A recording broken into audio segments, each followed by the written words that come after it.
Good morning and welcome to Breakfast with Ignite. I am trying to be more upbeat and excited when I announce the upbeat Ignite show. So we're having a beer today. That helps to be more enthusiastic sometimes. Not at breakfast time. Oh no, it's not breakfast anymore. We just call it Breakfast with Ignite, but actually right now it's what? It's like 1. It's breakfast somewhere in the world. Yeah, it is. In America, it's breakfast time. So we have a great show for you today. We have lots of nice things to talk about. We are going to talk about a few platform updates. We are going to talk about some exchanges, and we are going to talk about other uses for the Ignite platform that we are pondering at the moment.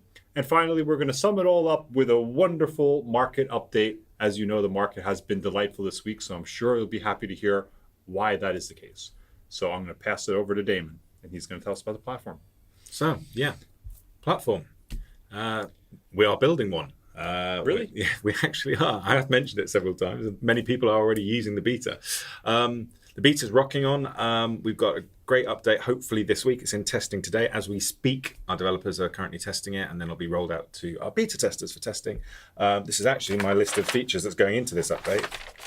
A lot of it's background stuff, as you'd expect, as we're trying to get the ratings engine finessed. So hopefully this week, possibly the week after, we will see live ratings start to be generated. I'm going to do a separate video with Florin later today, which might make it onto YouTube before the weekend, where I'm actually going to try and explain to you guys a little bit more how reputation is going to work on the system, what it actually means, what effect it has, how you can affect others' reputation, etc., etc., etc. We're going to try and do that today because it's a question we do get time and time and time again. And now's a good time to do it as we're just about to roll out that feature. So that's very cool. So we're expecting hopefully a rollout of an update over the weekend, and then a follow-up of another update next week. I'm not going to run through this list of features because there is still a question mark as to what's going to go into this update this week and what's going to go into next week's update. So I don't want to say to you now, oh yeah, we're going to have this and this and this by Monday, and then it not happen.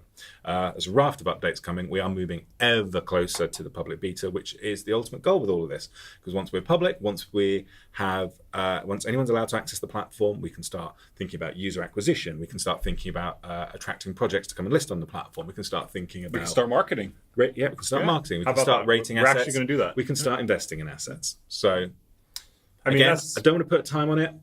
I've done this before. I've said 4 to 6 weeks. And it seems the first time I said 4 to 6 weeks was about 4 weeks ago. But we're getting there. We're still on track. We said Q3. We're in Q3. It will be live in Q3, is what it comes down to. Yeah. I'm gonna put a firm deadline on that. Okay. We're getting it done in Q3. So anyway, it's going live in Q3. It has to. So just to do the usual boring bit, if you're not a beta tester, if you don't know what this wonderful platform is I'm talking about, you've not seen it, you've not experienced it, sign up to be a beta tester. There is a Google form link posted on the video. I'm sure Florin's just done it probably several times because every time I do this, he puts a link in the video, and then it's in the description as well. Sign up. If you have any Ignite whatsoever, just sign up because we're being very generous as to who we are adding into the beta testing phase at the moment. For me, at this stage, it's much more important we're getting people in there who are interested in the project, who want to actually provide feedback, rather than guys who have what was originally the requisite 250 Ignite that we stated people needed. So sign up, get your name on the list. At some point in time, I suspect you'll receive an email from us to say, okay, the beta's open to you. Come and join in. We've got about 150, nearly 200 people in there now beta testing. Come join the fun. It is becoming a real product now. It's actually quite exciting time to join it. So okay, that's me. Done with that. Done with that. Now we're done on exchange updates, aren't we? Quick exchange update. Yeah, I think we thought it'd be a good idea to do this. As many might have noticed, or maybe not. Probably no one's noticed at all. DDEX no longer supports Ignite. Why does DDEX no longer support Ignite? Well, because we had no volume there. We had no volume there because DDEX in general has no volume.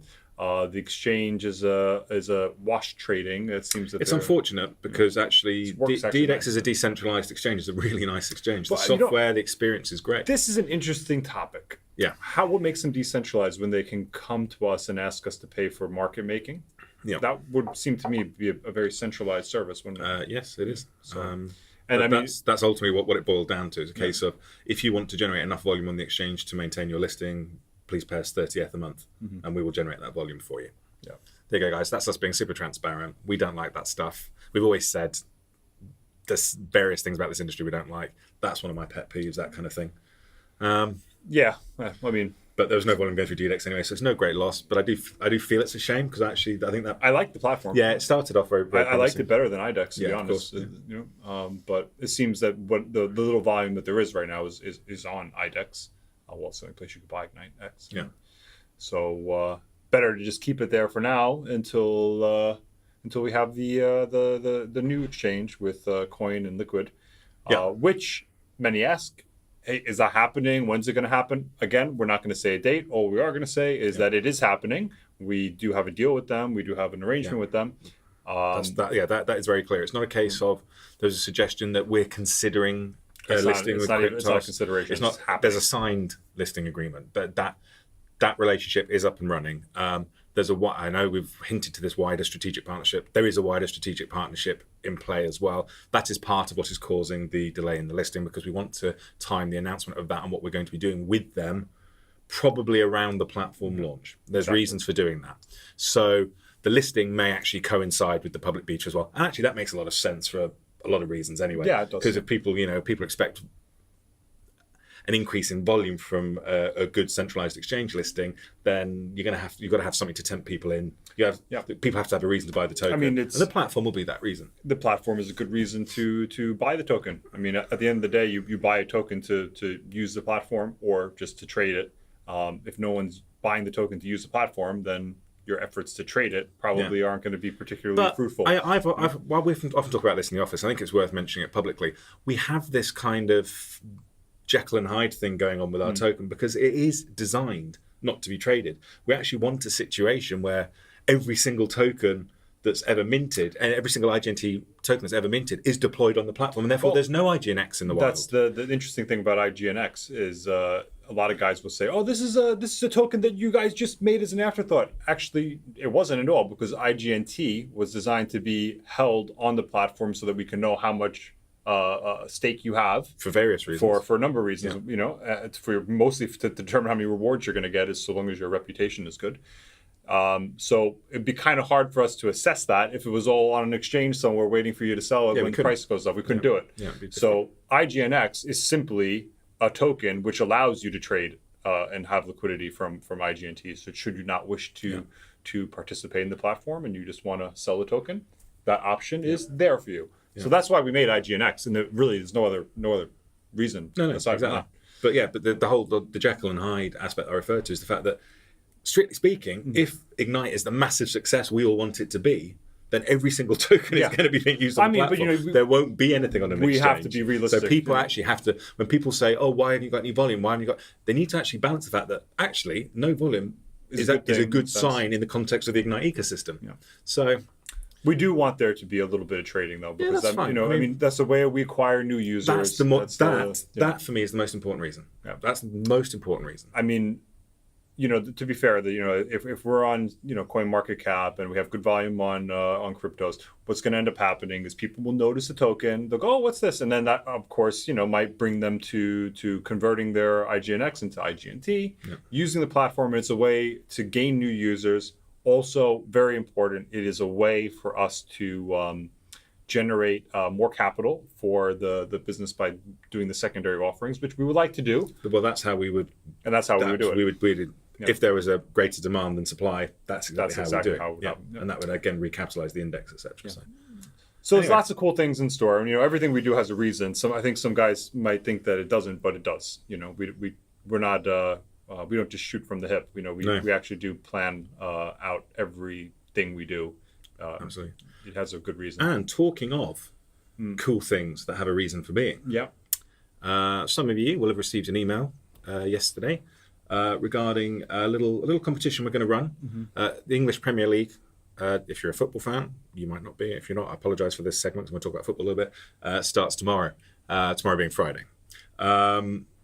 And we are using this opportunity to gather a little bit of data from you guys. We ran a promo in the World Cup.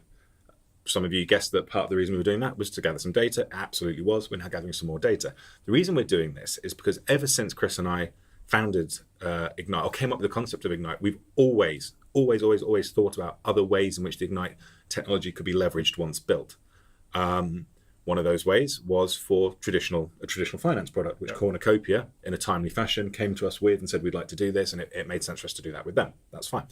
Another way, which for me is personally was one of my big wants for how we end up using the tech, coming from having worked in online gaming for 10 years, was to try and find a way we could have crowdsourced wisdom applied to sports betting. So you can have an interactive experience with sports betting without actually having to stake funds of your own, et cetera, et cetera. It's quite... We'll flesh out the full concept for you in the fullness of time, but it's very cool and it works very well with Ignite Tech. We think it'll work very well with Ignite Tech. Hence, we're running a really nice little promo whereby for the first half of the Premier League season, we invite every single Ignite holder, if you want to do it, you don't have to participate, we'd love you to join in our little competition. Again, I'll ask Florian to stick a link in here, and there'll be a link in the video description. Now, what the competition is, it's a simple prediction game. So every week of the FA Premier League, the first half of the FA Premier League, so up to Christmas basically, we ask you to predict the results of all the games happening that week. Simple. Man United is going to beat Everton, or there's going to be a draw, for example. And what we do is we compile that data, and week on week we'll reward. So, okay, hang on. There's three ways you can benefit from this. So the first one is that for every user that signs up in a game week or participates in a game week, we're going to put 10 Ignite into a pot. At the end of that game week, so at the end of the weekend, so for this week, for example, it'll be, I think there might be games on Monday, I'm not sure, but it'll be basically by Monday, by Tuesday, we'll know who won the weekend, and winner takes all. And if it's 2 or 3 winners, the pot gets split. And we'll do the same again next weekend and the week after. Then at the end of the, if we get to Christmas, if you've participated in a minimum of 16 of the, I think it's 19 game weeks up to Christmas, then we'll give you a little participation bonus, and we just say thank you for being a data subject, thank you for taking part, thank you for joining us with something that should actually be a bit of fun. And then the big prize is for the overall winner over the 19 game weeks, the most accurate Hive member over the 19 game weeks or group. If there's more than one user, if it's several participants getting the same score, they'll take a share or the entire pot, if one person, of 5,000 Ignite. So it's quite a decent prize. In fact, it's a very decent price. In fact, I woke up this morning and thought to myself, did I really send that email out with that amount at ICO, it's $25,000 at ICO price. So anyway. Yeah, not a bad chunk of change to win for placing a little bit of risk-free bets. So I know people getting bored in the summer with the World Cup, and they're like, oh, why is Ignite always talking about football? There was as Chris says, we do things for a reason. This is going to be an exciting product. It's not going to launch till 2019. This is well after 6-9 months off. The original product. We need to finish various contractual negotiations, get everything set up as it's needed to be. But there will be a sports prediction product that is based on the Ignite Ratings technology, which is very, very, very cool and be very, very, very accessible to a lot of people. You won't have the usual restrictions that you have with sports betting products. So if you're from a territory or jurisdiction where sports betting might be banned or heavily regulated, you should be able, in theory, to use the sports product on the Ignite platform without hindrance. So there we go. Very cool things. Please participate, because that helps us gather the data to prove that actually we're onto something here. It's going to work. And it's yet another use for the Ignite Tech, which is a great thing for Ignite holders. It's a great thing for the Ignite platform. And we're doing it now whilst the platform's still in development, because being forward-thinking about the flexibility you need to introduce into the platform at this stage will save us time, it will save us money, and it makes sure the platform is as flexible in its design now, with all future use cases taken into account as it can be. Yeah, that's it. Everything we do for a reason. Pretty much. Yep. So as wrapping it up as usual, we do a market update. That's become a tradition at Breakfast with Ignite. Every video, we do a market update. I don't want to talk about the market. Really? Well, we're going to talk about that a little bit. Okay. So, seems like this is every week. The markets are depressed. Again, why are the markets depressed? Well, most people blame Ignite, I think. Yes, it's all our fault. It's all our fault. It always is. It's always my fault. Everything that goes wrong they always blame me, so it's fine. But why are crypto so messed up this week? Very simple. ETF wasn't approved, but it wasn't denied. It was simply delayed. So what that did was there's a lot of guys speculating, perhaps with futures, perhaps with leverage positions, so on and so forth, that there was going to be a announcement sometime in August, very positive, that an ETF was going to come, and then Bitcoin to the moon. Unfortunately, that will be delayed until September. So what But I see that as positive news in itself. well, it's positive. It's 100% Because positive. if the SEC had said we're not interested, then you could understand a market crash. of The course. SEC saying actually we want to look at this in more detail. That's got to be a good thing. It's a very, very good thing, actually. So what, if I present you with some information and you don't like it, you're going to say no, right? You're going to say, hey, take out this new project, this new ICO we're thinking of, and no one likes it. They're just going to go, nah. But if you go, hold on, I need a month to consider it more. I need a month to do a little more due diligence. That's a good thing. Now, they could still say no. They could still say, hey, we don't think the market's ready for it. We don't think the right provisions are in place. Or the right people backing it or whatever. I mean, the Winklevoss twins have always struggled to get an ETF. They tried last year. They tried this year. They both years they didn't get it. Do I see that as a bad thing? Not really, because they don't have experience with the SEC in this type of arena. Whereas the other applicants are like highly experienced and are already running ETF products. So it's a lot easier for them to deal with someone who's already in the space, in the industry, knows how to do the application process. I think that they have a pretty good chance. And personally, I think that it's a decent probability that one might get across the line in September. I don't know if that's going to be the case or not. It's really anyone's guess, but I would say that if it doesn't happen with them now, what's to say it's going to happen at all, really? Yeah. If it doesn't happen this year, why would it ever even happen? So the market gets scared, and I think a lot of you guys might wonder, why do things dump 10% or more? It's very simple. On a lot of platforms, you can leverage up your position. So what happens when you borrow 5 Bitcoin from Kraken to long Bitcoin, and then you have to close it? It amplifies the loss. Yeah, it amplifies your gain. It also amplifies the trading volume. It also amplifies how much the swing will be if there's great news, or how much the swing will be if there's not such great news. So a lot of this comes down to leverage positions, and that's kind of. And actually, the initial dip last week, I think, was due to futures contracts expiring. Yeah, futures contracts had something to do with it. So guess people went long on Bitcoin. Well, the thing is, didn't come up trumps. So yeah, I mean, the futures contract is only an IOU for some sort of commodity, right? So if they wouldn't have been renewed. Yeah, is the main problem. Exactly. So they give up on them, and then they don't actually have to be delivered, which means they don't have to be purchased in the market. So futures actually is one thing that's kind of killing the crypto market. Everyone thought it was a good thing last year, but not really. It's just kind of a way to hedge your bets for big industries. Like airlines are always hedging their bets with futures for oil and gas and things like that. I guess maybe exchanges or I'm not sure exactly who is hedging their bets on Bitcoin. Maybe some of the bigger ICOs. Yeah, could be something like EOS that. or something. I don't know. Yeah, Who knows? I don't know. All speculation. Who knows? Actually, there's not that much volume on the Bitcoin futures. That's also an interesting thing. It's like.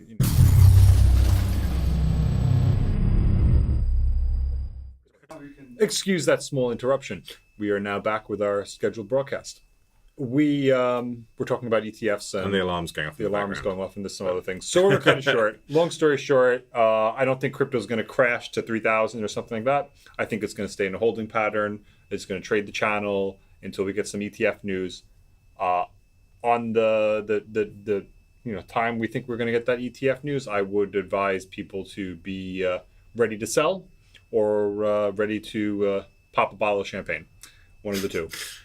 So right, and on that cheery note, I think it's time we say goodbye to you lovely boys and girls. Thank you for joining us yet again. Become a beta tester. I've got to get that in all the time. Yeah. You should. Why not? That's why you contributed. Yep. So use the platform. We're building it for you. Other important things that we are told by Florian we have to say every week is please subscribe, please like the video, please tell your friends, please tell your mum, tell your dad, tell whoever. We're here, we're not going anywhere, we're working hard, we're doing the best we can in a horrible market, but it's all going well at the minute, and hopefully you will start everyone will start to see the real fruits of our labours very, very, very soon. So thank you very much. Have a good weekend. Cheers. Bye.